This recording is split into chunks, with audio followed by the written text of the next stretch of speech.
Bien-aimé, c'est pour te dire que les situations de ta vie, elles ont des oreilles pour entendre. Lorsque tu parles et que tu déclares, tu dis à cette maladie, maladie, tu n'as pas de place dans mon corps, parce que la Bible déclare que par les meurtrissures de Christ, je suis guéri.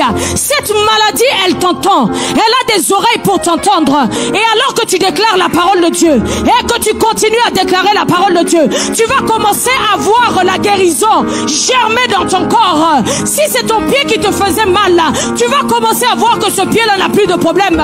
Pourquoi? Parce que la parole de Dieu crée un miracle. La parole de Dieu apporte la guérison. La parole de Dieu transforme la vie. Bien-aimé, déclare la parole de Dieu. Déclare la parole de Dieu dans le nom puissant de Jésus. Nous voyons dans ces versets que pour que ces eaux reprennent vie, il y avait plusieurs étapes. Et il en est de même dans une nouvelle saison. Sache que l'établissement, la manifestation d'une nouvelle saison, c'est un processus, bien-aimé, qui peut prendre du temps. Des fois, nous, en tant que croyants, notre problème, c'est que nous nous fatiguons trop vite. Tu as prié une semaine, tu n'as pas encore vu l'exaucement, tu es déjà fatigué. Tu as prié un an pour ce problème, tu n'as pas encore vu l'exaucement, tu es déjà fatigué. Mais une nouvelle saison, c'est un processus. C'est un processus. D'ailleurs, Dieu est un Dieu de processus. Oui, Dieu opère des fois des miracles instantanés. Mais la plupart du temps, Dieu passe par un processus pour apporter la guérison. Il passe par un processus pour apporter la délivrance à quelqu'un. Et pendant ce temps, qu'est-ce que tu dois faire? Tu dois persévérer dans la prière. Tu dois persévérer dans la prière et le jeûne. Tu dois continuer à prophétiser sur ta vie.